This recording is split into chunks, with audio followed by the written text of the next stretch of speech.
I'm going to start to my left, and each representative identify themselves to the committee. Thank you. Representative Susan Ruiz, District 23. Representative Cindy Niebuhr, District 18.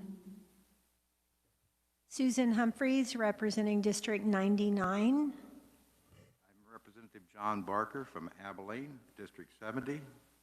Luke Heiberger, representative from the 46th District, Lawrence. Representative Christy Williams from Augusta, 77th District. Thank you, committee. I want to, by way of referring, I will refer all members who should have a copy of a letter dated January 13th, signed by Speaker of the House, Ron Reichman Jr., that on that date a complaint had been filed and that the following committee has been named to, pursuant to House Rule 4901, that we are appointed to investigate the allegations made in the complaint. All members should have a copy of the complaint. I think it's listed by 7. 13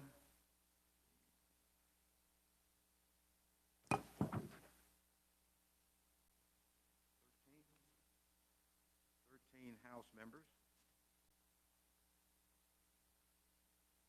Also, you'll notice in your file a certificate of service by the clerk of the Kansas House of Representatives serving Mr. Coleman of the allegations that have been made against him with attached documents. I think I have Gordon Self, our chief revisor, on WebEx. Gordon, are you there? Yes, Mr. Chairperson, this is Gordon Self, Reviser of Statutes. Thank you. Also present would be Connie Boehner, my committee assistant. Mr. Coleman appears in person with his representation, Mr. David Bell, an attorney, I believe, out of Kansas City. Correct, Mr. Bell? Thank you. The process is going to be as followed. I will get the revisor to give us an overview of the historical perspectives of House Rule 4902 by my reading of it, and I'll just read it. The Select Committee may dismiss the complaint after inquiry or may set the matter for hearing. At the end of an overview from the revisor and any comments from Mr. Coleman, or Representative Coleman, my apologies, we will go into executive session, and I have a room across, it's 320 East, where we can deliberate as to the first portion of this hearing. Gordon, I'm going to ask you to go first before I ask Mr. Coleman. Give us an overview of the rule and the statute. Yes, Mr. Chairperson, this Gordon Self, Reviser of Statutes. I wanted to, the Constitution of the State of Kansas, Article 2 and Section 8 provides within that, it relates to the legislature, and it provides that each house shall provide for the expulsion or censure of members in appropriate cases. That provision has been construed and effectuated throughout the years to indicate that each house has the authority to make decisions on its own members with regard to any complaints that are filed and any potential penalties or discipline or action that would be taken against the members. Over the years, the courts have respected that matter and have seen that provision as a self-controlling authority to the House in this case. As a part of that, the House has adopted rules, and in those rules, there's a specific section that deals with members and filing of complaints. And the process is that if there is a desire to file a complaint, that complaint is filed with the chief clerk. And after filed with the chief clerk, the Rule 4902 provides that the speaker shall appoint a committee of 6 members for consideration of the complaint. That's what's happened here. The 6 members have been appointed, and it is under the responsibility of this select investigating committee. These committees have the authority under statute of investigating committees, which gives you the authority to go into executive session if the committee has a motion and does so. The committee, as the chairperson indicated, the first part in the rule talks about an inquiry, and then after the inquiry, there could be an action to dismiss the complaint, or the committee could move to the hearing process part of it if they so choose. When the hearing is completed, then the committee has the authority to dismiss the complaint once again at that point, or they could make recommendations to the full House for reprimand, censure, or expulsion. When the House receives that report, without hearing or any further investigation, the House could take action on the report, and the House at that point could come to the conclusion of reprimand, censure, or expulsion of any member. It does require a 2/3 majority. So that's the process, and as I've indicated, the process is embedded in the Constitution itself. Thank you, sir. Is there questions of committee members to the chief revisor, Mr. Self? I have one. You know, in the state of Kansas, we have a number of burdens: preponderance of evidence, clear and convincing, or beyond a reasonable doubt. Is there any precedent that indicates what that burden would be? Mr. Chairperson, this Gordon Self, the Constitution itself, I read you the words that are in the Constitution. Obviously, that's very broad. The rules themselves do not specify any standards that the committee is obligated to follow. Thank you. Based on my inquiry, any questions to the revisor? Thank you. And my understanding, Mr. Self, is if we go into executive session for the inquiry, you would make yourself available for that? Yes, Mr. Chairperson, I would. The motion, if there is a motion to go into executive session and it is approved, then you would make a statement as to the fact that I was permitted to be in the executive session.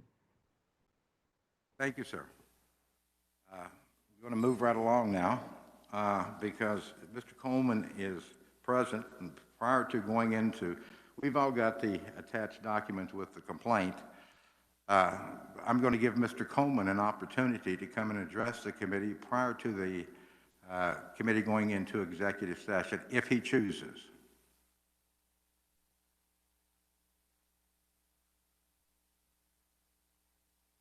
Mr. Coleman, you can either come to the podium, you're probably familiar, push the blue button, if you would have any comments.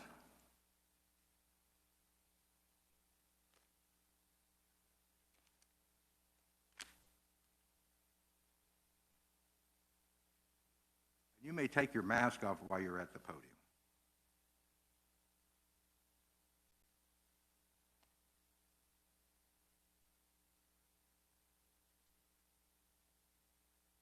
Chairman Barker and members of the committee, thank you for permitting me to appear before you today. I apologize that I am nervous.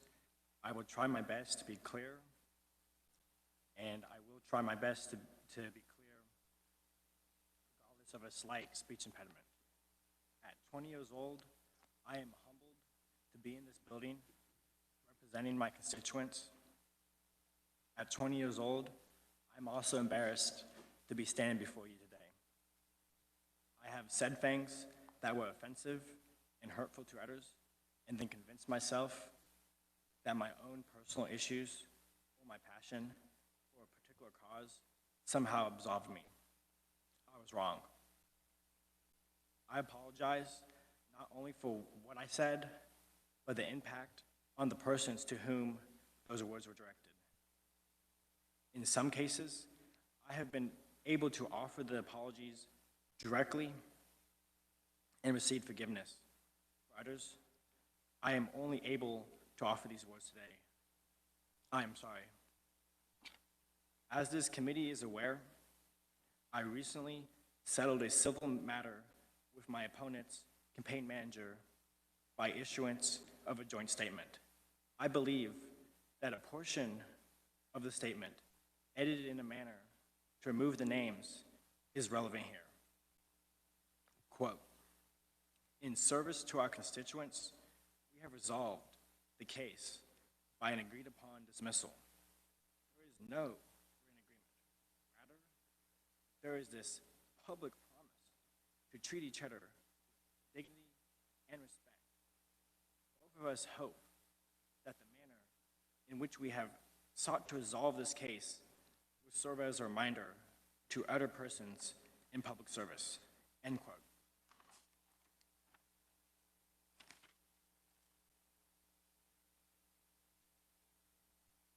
Chairman Barker and members of the committee, I know that prior to becoming a member of the Kansas House of Representatives, I have not always lived up to my own ideals of treating others with dignity and respect. And I know that being 20 years old, having my own personal issues, and being passionate about various causes does not absolve me of the words I used, just like they do not diminish the pains of the words caused. With the same force of those words, I hope that the sincerity of my words today will give you confidence that I come to Topeka ready to do what needs to be done for my constituents, and further, that I understand that if my words and my actions do not match my own ideals that I have publicly set forth today, that this committee will call me back to account. Thank you, sir. Committee, at this point, I'm going to entertain a motion from Representative Humphreys. Could you include in that motion to include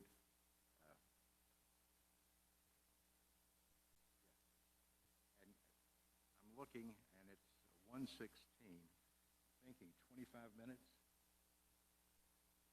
Just say, let's say 1:45. Representative Humphreys. Thank you, Mr. Chairman.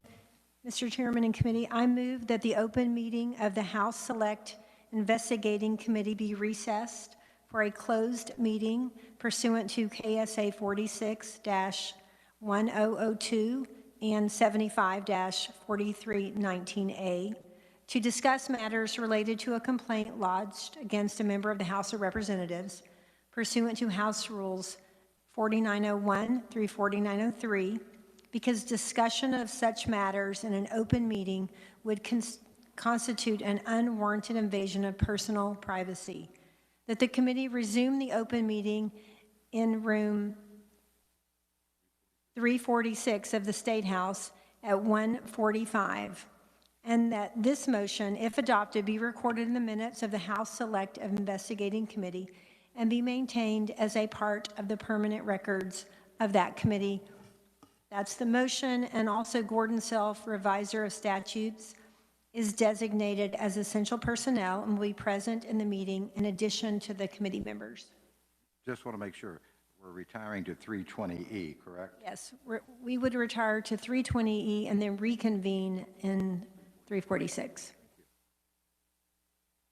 Second. Representative Heiberger seconds the motion. All in favor, say aye. Those opposed, nay. Opinion of the chair, the ayes have it. We are in recess.